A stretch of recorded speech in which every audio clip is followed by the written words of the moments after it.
Hello friends, welcome to SSC Kushal. तो आज हम संविधान सभा के बारे में पढ़ेंगे। प्रश्न है, भारत की संविधान सभा गठित करने का आधार क्या था? क्या है कि भारत की संविधान सभा गठित करने का आधार क्या था? तो भारत की जो संविधान सभा बनी थी वो गठित करने का आधार था कैबिनेट मिशन प्लान 1946। क्या था? कैबिनेट गठित करने का जो आधार था वो क्या था? Cabinet mission plan 1946। क्या था? Cabinet mission plan 1946। अगला प्रश्न है, भारत की संविधान सभा का स्थायी अध्यक्ष कौन था? भारत की संविधान सभा का स्थायी अध्यक्ष, तो स्थायी अध्यक्ष थे डॉक्टर राजेंद्र प्रसाद। कौन थे? डॉक्टर राजेंद्र प्रसाद। अगला प्रश्न है कि भारत की संविधान सभा का अस्थायी अध्यक्ष कौन थे? तो वो थे सच्चिदानंद सिन्हा। कौन थे? सच्चिदानंद सिन्हा। अगला प्रश्न है, भारत की संविधान सभा की पहली बैठक कब हुई थी? तो भारत की संविधान सभा की जो पहली बैठक हुई थी वो हुई थी 9 दिसंबर 1946 को। कब हुई थी? 9 दिसंबर 1946 को। अगला प्रश्न है,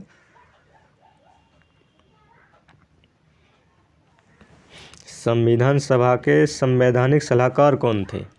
जो संविधान सभा बन रही थी उसके संवैधानिक सलाहकार कौन थे? तो वे थे बी.एन. राव। कौन थे? बी.एन. राव। अगला प्रश्न है, संविधान सभा की प्रारूप समिति के अध्यक्ष कौन थे? तो संविधान सभा की प्रारूप समिति के जो अध्यक्ष थे वो थे डॉक्टर बी.आर. अम्बेडकर। कौन थे? Doctor B R. अम्बेडकर। अगला प्रश्न है कि राजेंद्र प्रसाद को संविधान सभा का स्थायी अध्यक्ष कब चुना गया? तो राजेंद्र प्रसाद को संविधान सभा का स्थायी अध्यक्ष जो चुना गया था वो 11 दिसंबर 1946 को चुना गया था। कब चुना गया था? 11 दिसंबर 1946 को।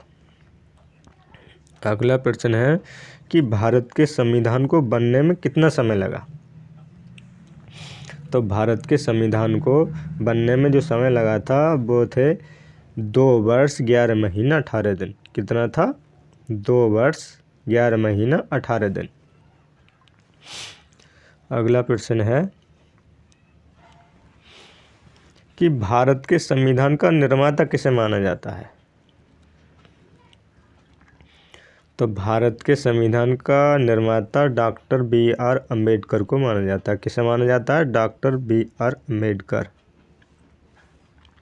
अगला प्रश्न है कि भारत का संविधान कब लागू हुआ था? तो जो भारत का संविधान लागू हुआ था 26 जनवरी 1950 को। कब हुआ था? 26 जनवरी 1950 को।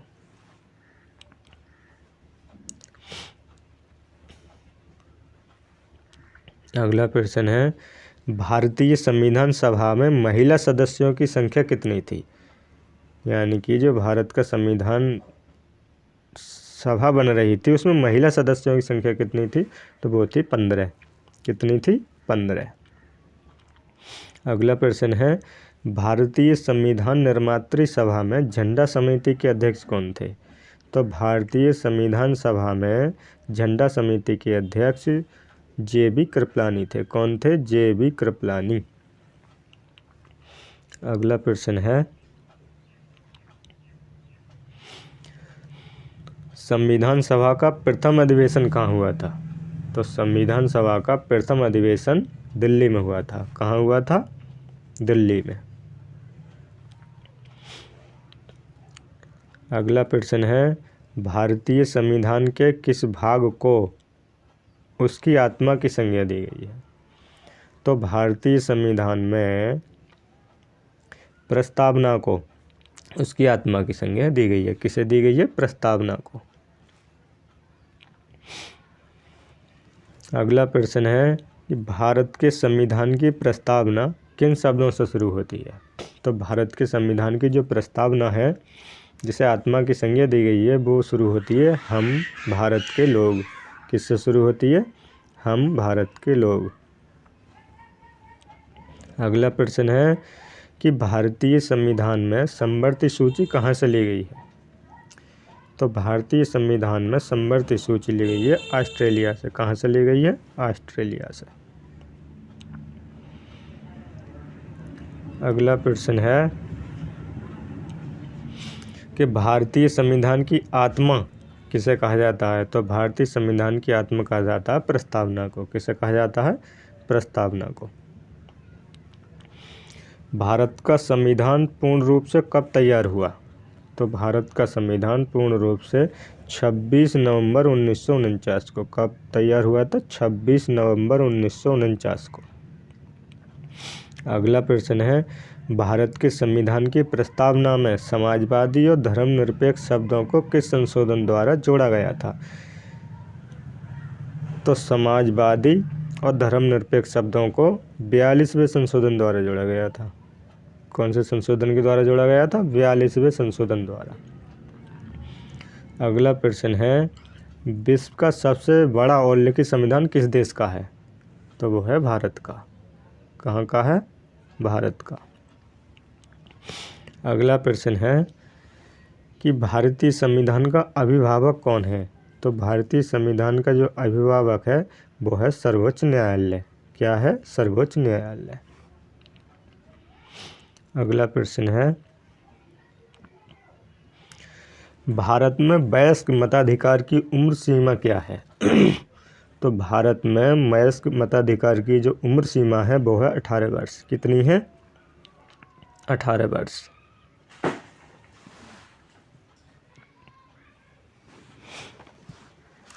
अगला प्रश्न है भारतीय संविधान में संसदीय प्रणाली किस देश से ली गई है।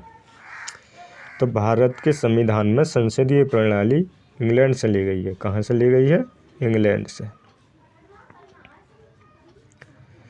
भारतीय संविधान का एकाकी स्रोत क्या है। तो भारतीय संविधान का जो एकाकी स्रोत है वो है गवर्नमेंट ऑफ इंडिया एक्ट 1935। क्या है? Government of India act 1935। अगला प्रश्न है भारतीय संविधान में मौलिक कर्तव्य का विचार कहाँ से लिया गया है। तो भारतीय संविधान में मौलिक कर्तव्य का जो विचार लिया गया है वो रूस से लिया गया। कहाँ से लिया गया है? रूस से। भारतीय संविधान में नीति निर्देशक सिद्धांत किसके संविधान से प्रेरित है। तो भारतीय संविधान में जो नीति निर्देशक सिद्धांत है वो आयरलैंड के संविधान से प्रेरित है। कहाँ से है? आयरलैंड से। अगला प्रश्न है भारतीय संविधान में मौलिक अधिकार किस देश से लिए गए हैं। तो भारतीय संविधान में जो मौलिक अधिकार लिए गए हैं वो लिए गए हैं अमेरिका से। कहाँ से लिए गए हैं? अमेरिका से। अगला प्रश्न है कि कानून के समान संरक्षण वाक्य कहाँ से लिया गया है। तो जो कानून के समान संरक्षण वाक्य जो अमेरिका से लिया गया। कहाँ से लिया गया? अमेरिका से। अगला प्रश्न है भारतीय संविधान को कितने भाग या अध्याय में विभाजित किया गया है। तो भारतीय संविधान जो है वो 22 अध्यायों में विभक्त है। कितने में? 22 में। अगला प्रश्न है भारतीय संविधान के किस भाग में पंचायती राज व्यवस्था संबंधी प्रावधान दिए गए हैं। तो भारत के जो संविधान है उसमें पंचायती राज व्यवस्था वो भाग 9 में वर्णित है। अगला प्रश्न है भारत में वर्तमान में भारतीय संविधान में कुल कितनी अनुसूचियां हैं। तो वर्तमान में है 12। कितनी है? 12। अगला प्रश्न है मूल संविधान में कुल कितनी अनुसूचियां थीं। तो मूल संविधान में अनुसूचियां थीं 8। कितनी थीं? 8। अगला प्रश्न है, भारतीय संविधान में दल बदल कानून की व्यवस्था क्या है? दल बदल कानून की व्यवस्था किस अनुसूची में है? तो दल बदल कानून की व्यवस्था है 10वीं अनुसूची में। अगला प्रश्न है, भारतीय संविधान के किस अनुच्छेद में प्रेस की स्वतंत्रता दी गई है? तो प्रेस की जो स्वतंत्रता दी गई है वो दी गई है अनुच्छेद 19I में। अगला प्रश्न है, मौलिक अधिकारों के अंतर्गत कौन सा अनुच्छेद बच्चों के शोषण से संबंधित है? तो मौलिक अधिकारों के अंतर्गत अनुच्छेद 24 में बच्चों के शोषण के से संबंधित वर्णन है। किसमें है? अनुच्छेद 24 में। अगला प्रश्न है, भाषा के आधार पर राज्यों का पुनर्गठन किस वर्ष किया था? तो जो भाषा के आधार पर राज्यों का पुनर्गठन हुआ था वो 1956 में किया गया था। कब किया गया था? 1956 में। अगला प्रश्न है, प्रथम भाषाई राज्य किसे बनाया गया था? तो प्रथम जो भाषाई राज्य बनाया गया था वो बनाया गया था आंध्र प्रदेश को। किसे? आंध्र प्रदेश को। अगला है, आंध्र प्रदेश को एक भाषाई राज्य के रूप में कब गठित किया गया था? तो आंध्र प्रदेश को एक भाषाई राज्य के रूप में सन 1953 में गठित किया गया था। कब किया गया था? 1953 में। अगला प्रश्न है, प्रारंभ में कितने मौलिक अधिकार दिए गए थे? तो प्रारंभ में जो मौलिक अधिकार दिए गए थे वो 7 दिए गए थे। अगला प्रश्न है कि वर्तमान में भारतीय नागरिकों को कितने अधिकार प्राप्त हैं? तो वो हैं 6।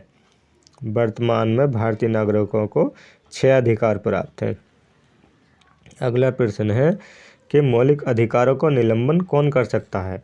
तो मौलिक अधिकारों को जो निलंबन कर सकता है वो राष्ट्रपति कर सकता है।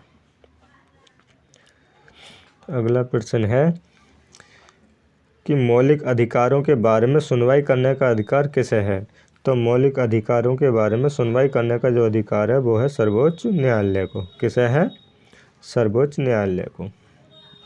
अगला प्रश्न है, भारतीय संविधान के अनुसार देश का प्रथम नागरिक कौन होता है? तो भारतीय संविधान के अनुसार देश का प्रथम नागरिक राष्ट्रपति होता है। तो दोस्तों वीडियो करते हैं यहीं पे एंड। वीडियो अच्छी लगी हो तो लाइक करें, शेयर करें, कमेंट करें। अगर चैनल पर नए हो तो चैनल को सब्सक्राइब कर लें। Thank you.